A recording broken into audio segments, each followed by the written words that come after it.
Hey guys, Vass here from Aussie RC Playground, and welcome to another episode of RC Pit Stop.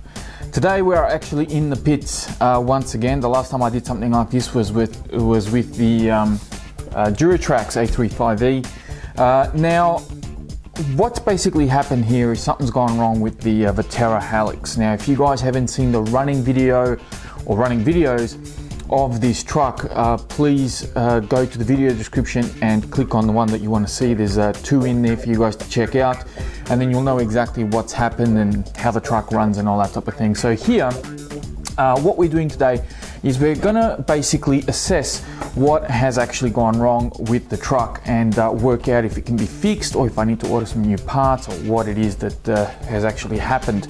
Now, for those of you who don't know, I've actually just finished running the truck. This video is actually being recorded pretty much right after running the truck for the first time. This is basically what's happened. So I've sort of given it a little bit of a clean. I put it under the tap and dried it out as best as I could, but there's still a little bit of water here and there. So we've got one wheel here that's spinning freely, and it's not supposed to be doing that. The other one is still okay.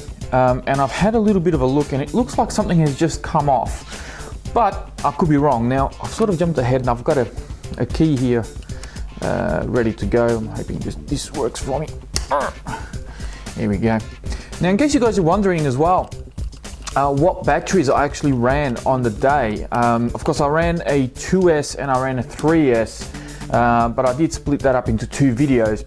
The 2S I was running was this guy here, which is a zippy battery. I got this one from Hobby King.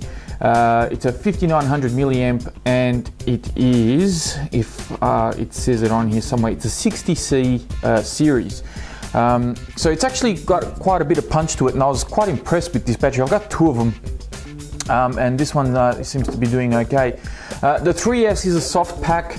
Now with the soft pack, because it is a bit thinner than the 2S, I actually put a little bit of foam on the bottom of the battery tray just so that this guy wouldn't slide around and get damaged.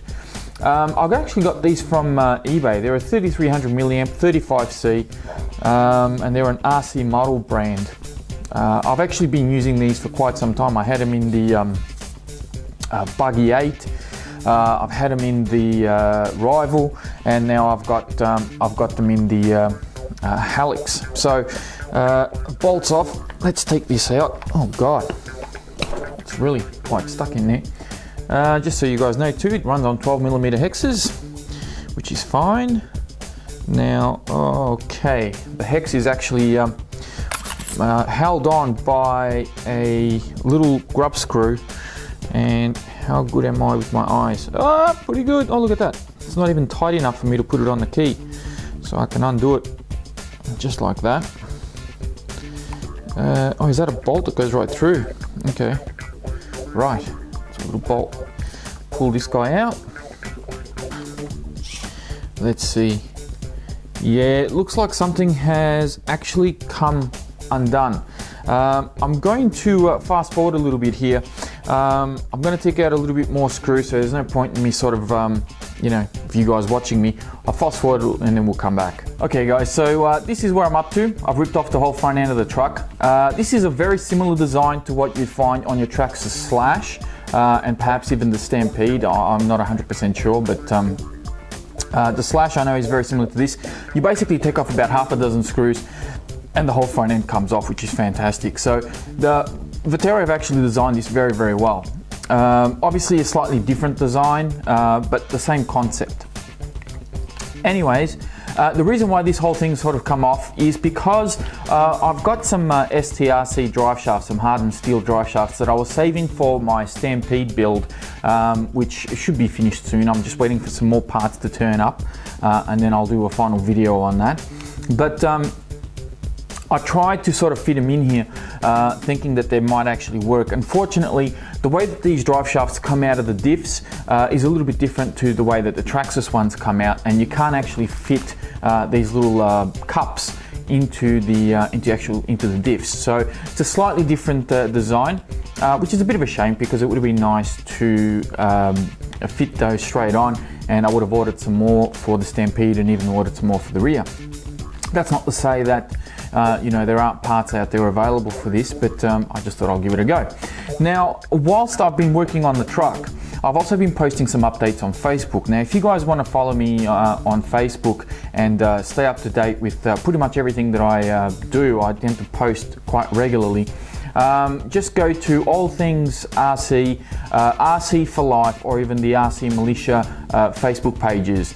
I'll leave links in the description for you guys to check out. So go in there, join the groups, and you'll be able to see some of the behind the scenes photos and little things like that I do. A lot of guys sort of keep up to date with what's going on and what I get up to off camera.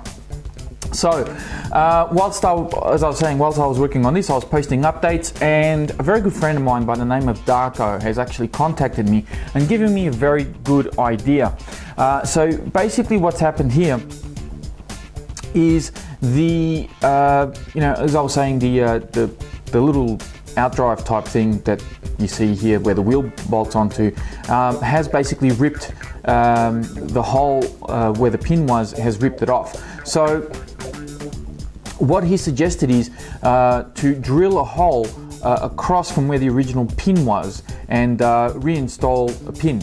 Of course, I don't have a pin. I'm going to have to try and find one. I'm sure I can pinch one from a car that I'm not using or something. I'll find one somewhere, and I'll be able to hopefully fix this guy back up. So that's the idea.